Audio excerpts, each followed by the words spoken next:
Hello दोस्तों, हिंदी की बिंदी channel में आप सभी का स्वागत है। तो दोस्तों, आज की इस वीडियो में हम बात करेंगे बीपीएससी टीआरई हिंदी की जो कल परीक्षा हुई थी 6 to 8 की।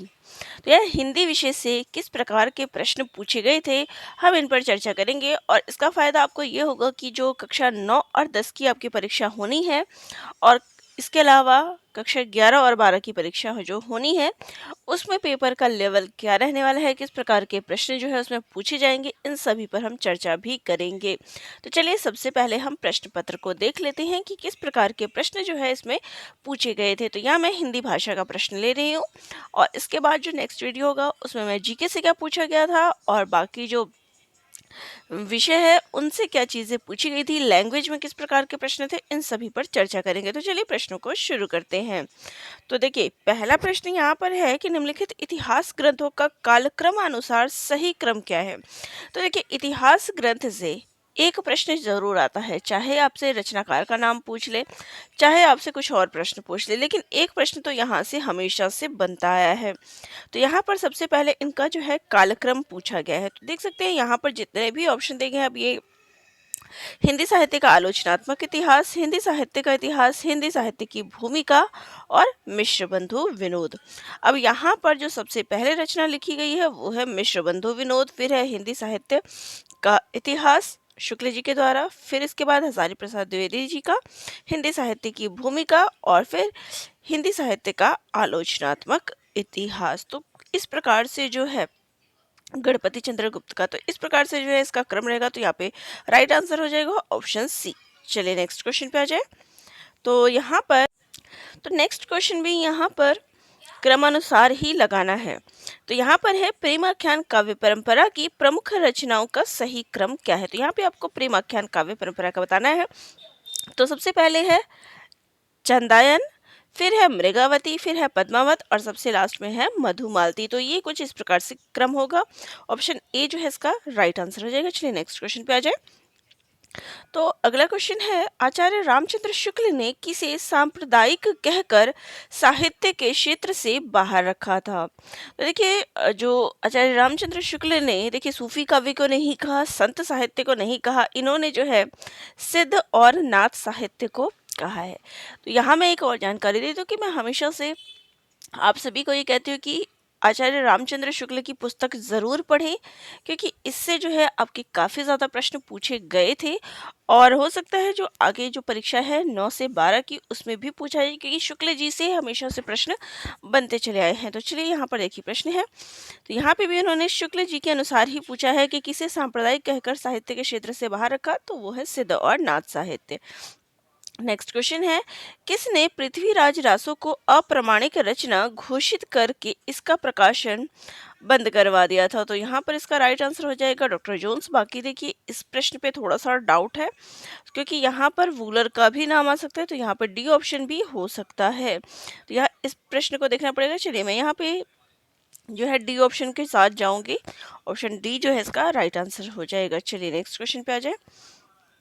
तो नेक्स्ट क्वेश्चन है, निम्नलिखित में से के कालक्रम अनुसार सही क्रम क्या है। तो यहाँ पर इसका आपको कालक्रम अनुसार रखना है। और देखिए, तुलसीदास से प्रश्न पूछा ही जाता है, स्पेशली उनकी रचनाओं का क्रम पूछा गया है यहाँ पर, तो इनकी रचनाओं से पूछा जाता है। तो देखिए, सबसे पहले जो इनकी रचना है वो है रामज्ञा प्रश्नावली, फिर है रामलला नाहचू, फिर है इनका विनय पत्रिका, और सबसे लास्ट में क्या है, बरवे रामायण। तो ये कुछ इस प्रकार से इसका क्रम हो जाएगा। तो यहाँ पे राइट आंसर हो जाएगा ऑप्शन बी। फिर है यहाँ पर जो संप्रदाय हैं और उनके प्रवर्तक है। तो यहाँ पर देख सकते हैं निम्बार्क संप्रदाय किसका है। तो निम्बार्क संप्रदाय किसका है, यहाँ पर देख सकते हैं।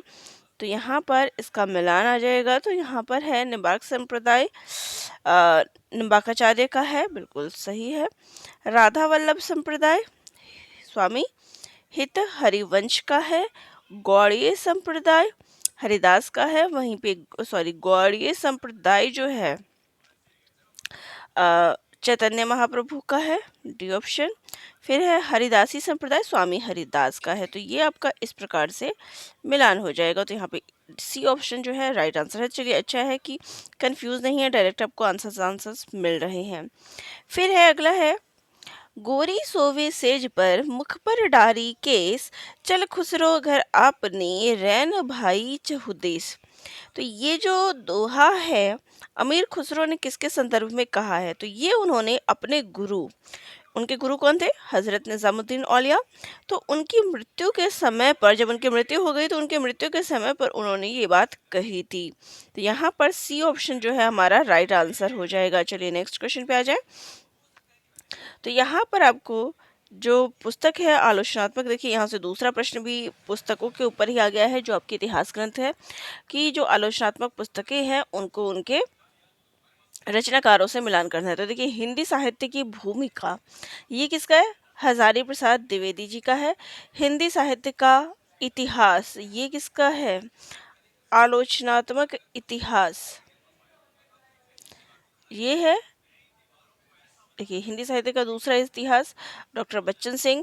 उत्तरी भारत की परंपरा परशुराम चतुर्वेदी। आलोचनात्मक इतिहास रामकुमार वर्मा। तो यहाँ पे ये ऑप्शन जो है राइट हो जाएगा। चलिए नेक्स्ट है। फिर है रामचंद्र शुक्ल के हिंदी साहित्य का इतिहास में दर्ज अष्टछाप के 4 आरंभिक कवियों का सही अनुक्रम क्या है? अब यहाँ पे देखिए, अगर आप कालक्रम अनुसार लगाएंगे तो इसका कुछ और निकलेगा। सबसे पहले कुंभन दास, फिर सूरदास, तो कुछ इस प्रकार से इसका क्रम हो जाएगा। लेकिन यहाँ पर क्या है कि रामचंद्र शुक्ल के हिंदी साहित्य का इतिहास, कि जो शुक्ल जी ने जो हिंदी साहित्य का, देखिए अब शुक्ल जी के इतिहास से यहाँ ये वाला प्रश्न भी आपका गया है। तो उन्होंने जो कालक्रम अनुसार 4 कवियों का अनुक्रम कहा है, यहाँ पे कालक्रम नहीं है। उन्होंने जो 4 कवियों के आरंभिक कवियों के क्रम अनुसार बताया है वो कौन से है? तो देखिए उनके अनुसार सबसे पहले है कृष्णदास, फिर है परमानंद दास, फिर है सूरदास और फिर है नंददास। तो यहाँ पे ऑप्शन हो जाएगा 4 3 2 1, सी ऑप्शन जो है राइट है। नेक्स्ट है डॉक्टर पीताम्बर दत्त बड़थवाल के अनुसार रामचंद्रिका है।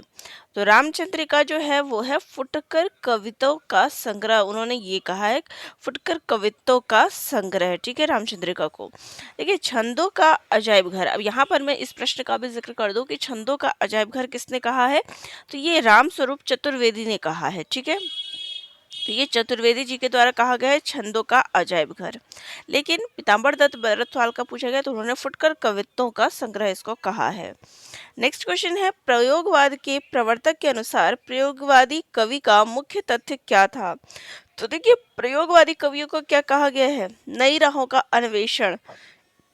यहाँ पे सी ऑप्शन जो हमारा राइट हो जाएगा, नई राहों का अन्वेषण जो इनको कहा गया है। और ये प्रयोगवाद की शुरुआत करने वाले कौन थे? तो ये अगेय जी थे। चलिए प्रयोगवाद तार सप्तक के, और तार सप्तक से एक और प्रश्न आया हुआ है, चलिए वो तो मैं बाद में डिस्कस करूंगी।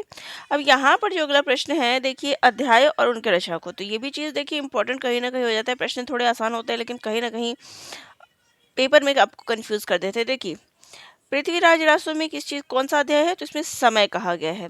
कांड रामचरितमानस में है, बालकांड अयोध्या कांड हो गया।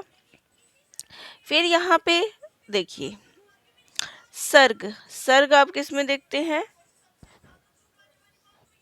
सर्ग जो है आप साकेत में देखते हैं। खंड पद्मावत में जो है खंड है नागमती वियोग खंड। अगर आपको कुछ भी ना याद हो, देखिए अगर आपको इन चीज़ों में डाउट हो कि क्या चीज़ है, अब आपने देखिए पृथ्वीराज रासो में आपने समय पढ़ रखा है, पद्मावती समय आपको उससे याद हो जाएगा, ठीक है।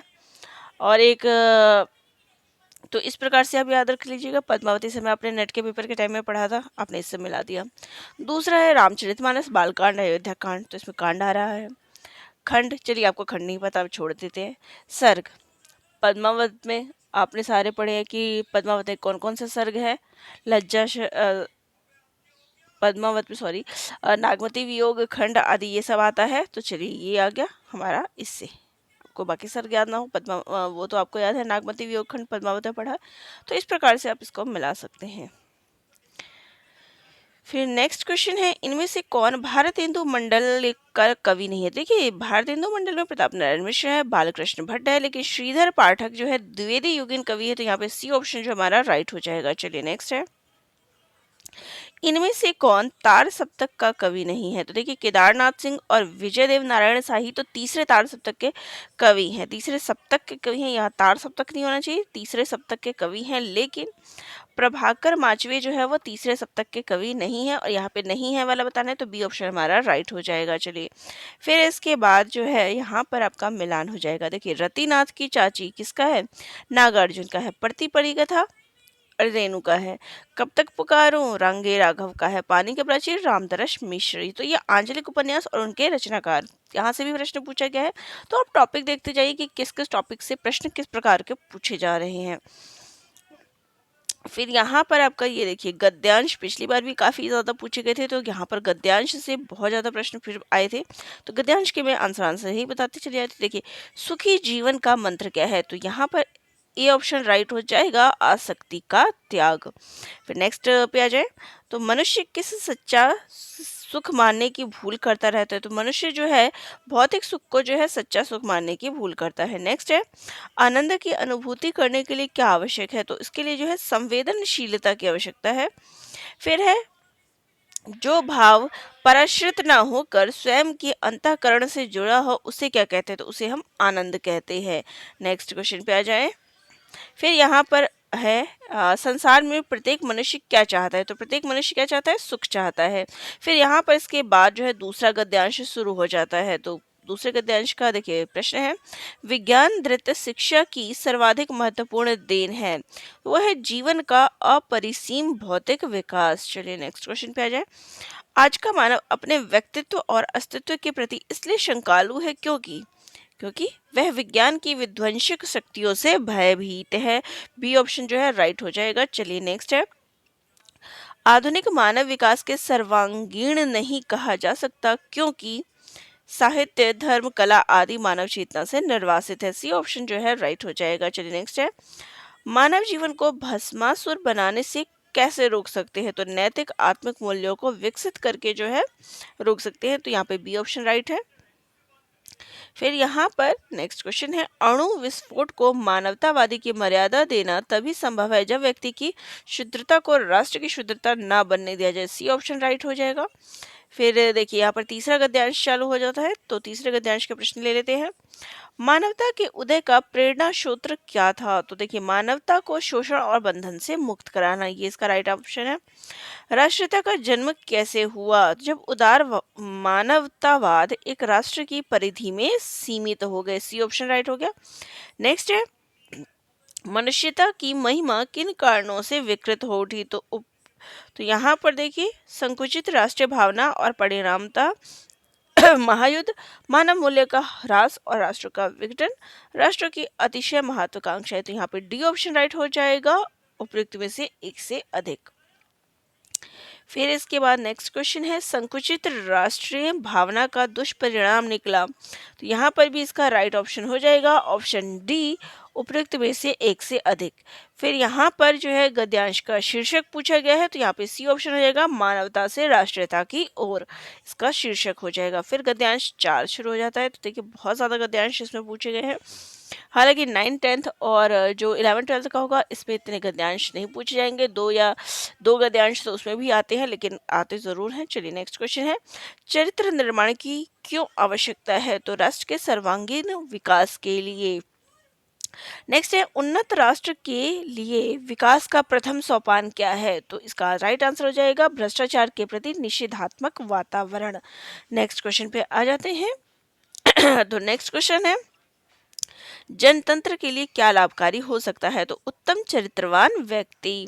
नेक्स्ट है अप्रगतिशील रूप में किसका मजाक उड़ाया जाता है, तो यहाँ पर इसका राइट आंसर हो जाएगा ऑप्शन सी, जो भारतीय संस्कृति में जीवन बिताता है। नेक्स्ट क्वेश्चन है भारतीयता के प्रति हीन भावना का क्या कारण है, तो इसका राइट आंसर हो जाएगा लॉर्ड मैकॉले की शिक्षा पद्धति। फिर इसके बाद गद्यांश 5 शुरू हो गया है, तो चलिए इसके प्रश्न देख ले। उपयुक्त गद्य अवतरण का शीर्षक क्या हो सकता है, तो इसका शीर्षक हो सकता है ऑप्शन सी, श्रद्धा का स्वरूप।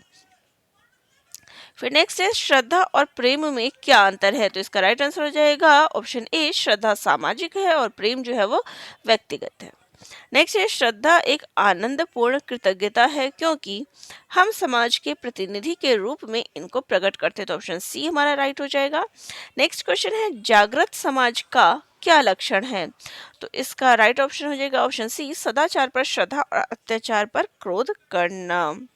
नेक्स्ट है उपयुक्त गद्यांश का शीर्षक क्या, निष्कर्ष क्या है। शीर्षक पहले प्रश्न में था, यहाँ पे निष्कर्ष पूछा है। तो देखिए श्रद्धा जो है एक सामाजिक भाव है, ये इसका निष्कर्ष है।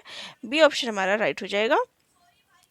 तो यहाँ पर जो है गद्यांश की बात करें तो 5 गद्यांश जो है इसमें पूछे गए थे। फिर नेक्स्ट क्वेश्चन पे आ जाए तो देखिए फिर यहाँ पर व्याकरण से प्रश्न पूछे जाते हैं गए हैं। तो व्याकरण से प्रश्न है, निम्नलिखित में से कौन सा एक कथन गलत है। दो वर्णों के मेल से होने वाले विकार को संधि कहते हैं, बिल्कुल सही है। फिर है दो स्वरों के मेल से उत्पन्न विकार को स्वर संधि कहते हैं, ये भी बिल्कुल सही है। नेक्स्ट है विसर्ग के साथ विसर्ग के मेल से उत्पन्न विकार को विसर्ग संधि कहते हैं, तो ये जो है वो गलत है। अब एक बात बताइए, विसर्ग के साथ स्वर व्यंजन सभी कुछ मिलता है तो वो विसर्ग संधि बनता है, ना कि विसर्ग के साथ विसर्ग मिलने से। तो यहाँ पर सी ऑप्शन हमारा राइट हो जाएगा, ठीक है, क्योंकि हमें गलत कथन ढूंढना था। नेक्स्ट है जिस समास में अर्थ की दृष्टि से उत्तर पद प्रधान और पूर्व पद गौण होता है उसे क्या कहते हैं। तो उसे हम तत्पुरुष समास कहते हैं। देखिए द्वंद्व में दोनों पद प्रधान होते हैं, द्विगु में क्या होता है, संख्यावाचक आ जाता है। तो यहाँ पर शब्द ही अलग है। यहाँ पे तत्पुरुष समास जो है इसका राइट ऑप्शन रहेगा। अब एक चीज़ गौर करिए कि यहाँ पर जो है प्रश्न में आपको क्या है, जो स्पेशली परिभाषाएं हैं व्याकरण में उससे प्रश्न पूछे गए हैं। जितने भी परिभाषाएं हैं ना ये व्याकरण की, उन सभी परिभाषाओं को अच्छे से याद कर लीजिए, क्योंकि आपको परिभाषाएं ही अधिकतर पूछी गई हैं। अब यहाँ पर देखिए संधि विच्छेद से एक प्रश्न पूछा गया है, अक्षौहिणी का संधि विच्छेद क्या है। तो अब यहाँ पे जो है अक्षौहिणी, यहाँ पे क्या है, औ की मात्रा लगाई गई है।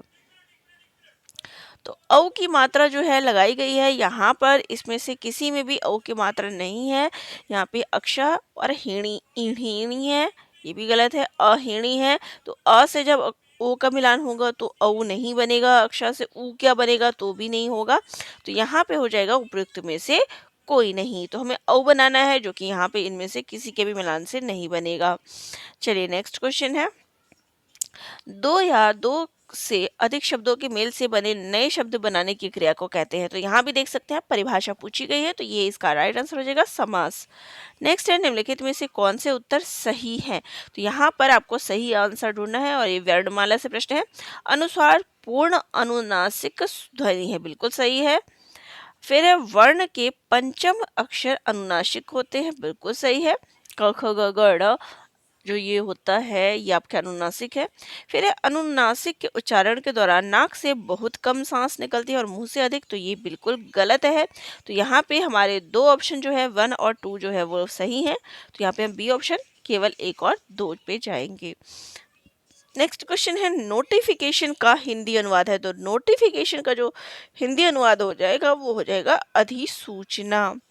नेक्स्ट है संक्षेपण मूल पाठ से कितने शब्दों में लिखना चाहिए। तो देखिए इसको 1/3 शब्दों में लिखना चाहिए, बी ऑप्शन हमारा राइट हो जाएगा। चलिए नेक्स्ट है कार्यालय यापन का हिंदी अनुवाद क्या है। अब आपको बताइए, कार्यालय, कार्यालय मीन्स क्या होता है, ऑफिस, इतना पता है। अगर आपको कुछ और नहीं पता तो मैं तरीका बता रही हूँ। अमेंडमेंट, एंडोर्समेंट ये नहीं है। देखिए यहाँ पर क्या है, ऑफिस तो कार्यालय का होगा, ज्ञापन का होगा मेमोरेंडम, तो सी ऑप्शन हमारा राइट हो जाएगा। चलिए नेक्स्ट है, तो नेक्स्ट क्वेश्चन है निम्नलिखित में से शुद्ध वाक्य का चयन कीजिए। नदियों के पानी से सिंचाई की जाती है, नदियों के पानियों से सिंचाई की जाती है, तो पानियों से नहीं आएगा। नदियों के पानी से सिंचाइयाँ की जाती है, तो ये भी सिंचाइयाँ नहीं आएगा। तो यहाँ पे ए ऑप्शन हमारा राइट हो जाएगा, नदियों के पानी से सिंचाई की जाती है।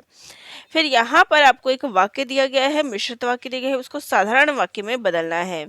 तो यहाँ पे क्वेश्चन है, जो कवि लोकप्रिय होता है उसका सभी सम्मान करते हैं। लोकप्रिय कवि का सम्मान करना चाहिए, लोकप्रिय कवि का सम्मान करते हैं, उसका सम्मान सभी करते हैं जो लोकप्रिय हो। तो ये तो होगा नहीं, क्योंकि ऑलरेडी ये 2 वाक्य और हमें सरल वाक्य में बदलना है। तो देखिए लोकप्रिय कवि, जो कवि लोकप्रिय होता है उसका सभी सम्मान करते हैं। तो यहाँ पर जो इसका आना चाहिए कि लोकप्रिय कवि का सभी सम्मान करते हैं।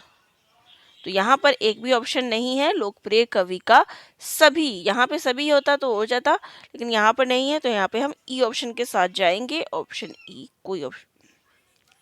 चलिए नेक्स्ट है, बादल घिर आए और बारिश होने लगी, रचना की दृष्टि से कौन सा वाक्य है। अब यहाँ पे देखिए सरल वाक्य है नहीं, निषेधवाचक भी नहीं है, लेकिन यहाँ पे क्या आ गया है, और आ गया। तो यहाँ पे क्या हो गया, 2 वाक्य जुड़ गए, तो यहाँ पे सी ऑप्शन हो गया संयुक्त वाक्य। नेक्स्ट है नक्कार खाने में तूती की आवाज, मुहावरे का क्या अभिप्राय है? तूती यानी कि बिल्कुल थोड़ी सी आवाज, हल्की सी आवाज। तो यहाँ पे सी ऑप्शन हो जाएगा, समर्थ व्यक्ति के सामने असमर्थ व्यक्ति का प्रभाव नहीं पड़ता। नेक्स्ट है, अभिधा शब्द शक्ति के कितने भेद हैं? तो देखिए अभिधा शब्द शक्ति के जो है 3 भेद हो जाते हैं। तो यहाँ पे बी ऑप्शन राइट हो जाएगा, रूढ़ी, लक्षणा और एक रूढ़ी लक्षण, ऐसे करके हो जाता है। तो यहाँ पे 3 जो है राइट आंसर हो जाएगा, 3 में होते हैं। फिर यहाँ पे देखिए प्रश्न क्या है, बार बार देख लीजिए, प्रश्न यही पूछा जाता है कि उसकी परिभाषा क्या है या उसके कितने पार्ट्स हैं। अधिकतर अभी तक जो पूछे गए हैं ऐसे ही प्रश्न पूछे गए हैं। नेक्स्ट है, निम्नलिखित में से किस लक्षणा शब्द शक्ति का दूसरा नाम अजहत स्वार्थी भी है? तो अजहत स्वार्थी जो है शुद्धा लक्षणा का दूसरा नाम है। यहाँ पे बी ऑप्शन राइट हो जाएगा। नेक्स्ट है, निम्नलिखित में से कौन सा पदबंध का भेद नहीं है? अब देखिए उप यहाँ पे क्रिया पदबंध होता है, संज्ञा, सर्वनाम, क्रिया, क्रिया विशेषण, ये सभी पदबंध, विशेषण पदबंध होता है, लेकिन अवयव पदबंध नहीं होता और उपवाक्य पदबंध नहीं होता। तो यहाँ पे सी ऑप्शन राइट हो जाएगा, उपयुक्त में से एक से अधिक। नेक्स्ट है, आडंबर बहुत किंतु वास्तविकता कुछ नहीं, इसके लिए क्या मुहावरा सही रहेगा? तो इसके लिए रहेगा, ऊंची दुकान फीका पकवान। ठीक है, फिर नेक्स्ट क्वेश्चन पे आ जाए। तो नेक्स्ट है, निम्नलिखित में से किसके अनुसार वाच्य बनता है? तो वाच्य जो है कर्म के अनुसार बनता है, भाव के अनुसार बनता है। तो यहाँ पे उपयुक्त में से एक से अधिक। फिर नेक्स्ट क्वेश्चन है, जिस वाक्य में कर्ता की प्रधानता होती है, लिंग वचन प्रायः कर्ता के अनुसार होते हैं, वह वाक्य कहलाता है। तो जो कर्ता के अनुसार होता है उसको हम कर्तृवाच्य कहते हैं। नेक्स्ट है, विद्यार्थी ने परिश्रम नहीं किया इसलिए वह अनुत्तीर्ण है। तो यह वाक्य किस प्रकार का वाक्य है? तो यहाँ पे क्या आ गया, इसलिए आ गया। तो ये क्या हो गया, संयुक्त वाक्य हो गया। चलिए नेक्स्ट क्वेश्चन पे आ जाए। नेक्स्ट है, किलक अरे मैं नेह निहारू, इन दांतों पर मोती वारू। अब यहाँ पर कौन सा रस है? तो देखिए यहाँ पर जो है वात्सल्य रस है, माता का अपने पुत्र के प्रति जो प्रेम है वो दिख रहा है। तो यहाँ पे बी ऑप्शन राइट हो जाएगा। नेक्स्ट है, जो भाव मन में केवल अल्पकाल तक संचरण करके चले जाते हैं उन्हें क्या कहते हैं? तो जो भाव केवल अल्पकाल तक रहते हैं उनको हम संचारी भाव कहते हैं। नेक्स्ट है, निम्नलिखित में से भक्ति रस के प्रतिष्ठापक आचार्य कौन है? तो देखिए यहाँ पर भक्ति रस के जो आचार्य है, भक्ति के बारे में बात करेंगे तो वो है रूप गोस्वामी। फिर यहाँ पर है, बिनु पद चलई सुनई बिन काना, कर बिनु कर्म करे विधि नाना। तो यहाँ पर आपको अलंकार बताना है। तो यहाँ पर देखिए, यहाँ पर क्या है, वह भावना अलंकार आएगा, क्योंकि कार्य ना होने पर भी कार्य हो रहा है, यानी कि पैर नहीं है फिर भी चल रहा है और कान नहीं फिर भी सुन रहा है। तो यहाँ पर कौन सा अलंकार हो जाएगा, विभावना अलंकार, क्योंकि कार्य ना होने पर भी कार्य जो है, कारण ना होने पर भी कार्य हो रहा है। नेक्स्ट है, निम्नलिखित में से कौन सा अलंकार अर्थ अलंकार नहीं है? तो यहाँ पर आपको अर्थ अलंकार पूछा गया है। तो यहाँ पर देखिए, वक्रोति जो है वो अर्थ अलंकार नहीं बल्कि ये शब्दा अलंकार है। ठीक है, ये क्या है, शब्दा अलंकार है। बाकी ये दोनों जो है अर्थ अलंकार है, लेकिन वक्रोक्ति जो है वो शब्दा अलंकार है। तो शब्दा अलंकार कौन से होते हैं, अर्थ अलंकार कौन से होते हैं, ये भी आपको याद रखना जरूरी है। फिर अनुप्रास अलंकार के कितने भेद है? तो अनुप्रास अलंकार के जो है 5 भेद है। तो देखिए अधिकतर प्रश्न जो है ऐसे ही पूछे गए हैं, कितने भेद हैं। तो इस प्रकार के प्रश्न देखिए, अब यहाँ पर देखिए मैंने बताया ना कि परिभाषाओं आदि से ज़्यादा प्रश्न आ जाता है। कुंडलिया छंद किन 2 छंदों से मिलकर बनता है? तो कुंडलिया जो है वो दोहा और रोला से मिलकर बनता है। नेक्स्ट है, मात्रा की दृष्टि से दोहा छंद के ठीक विपरीत। तो ये प्रश्न भी अधिकतर पूछा ही जाता है। तो दोहा के विपरीत जो है वो पूछा गया है, तो वो होता है सोरठा। निम्नलिखित में से कौन सा वर्णिक छंद है? तो वर्णिक छंद की बात की तो देखिए वर्णिक छंद कौन सा होता है, तो वो होता है मालिनी। दोहा और रोला जो है वो मात्रिक छंद होता है। यहाँ पे वर्णिक क्या पूछा गया, तो वर्णिक जो है मालिनी होता है। चलिए नेक्स्ट क्वेश्चन पे आ जाए। नेक्स्ट है, गुरु के समीप रहकर शिक्षा ग्रहण करने वाला। तो जो गुरु के समीप रहकर शिक्षा ग्रहण करता है उनको हम अंतेवासी कहते हैं। नेक्स्ट है, वाक्य में जिस शब्द का संबंध क्रिया से होता है, तो जिसका संबंध क्रिया से होता है उसको हम वाच्य कहते हैं। नेक्स्ट है, निम्नलिखित शब्दों में से किसी एक का अर्थ जो है वो नौका है। अब देखिए, तरुणी और तरुण, तरुणी नव युवती को कहा गया है, तरुण भी नव युवक को कहा गया है। तरणी, अब आप कहेंगे तरणी हो गया, तो देखिए जो यहाँ पर हमें नौका का बताना है तो उसके लिए ये वाला आ जाएगा तरणी। मात्रा कौन सी होती है, तो बड़ी होती है, तो यहाँ पे इसलिए ऑप्शन हम ई की तरफ जाएंगे, क्योंकि उपयुक्त में से कोई नहीं। जो ये नौका शब्द के लिए तरणी यूज होता है वो ये वाला होता है।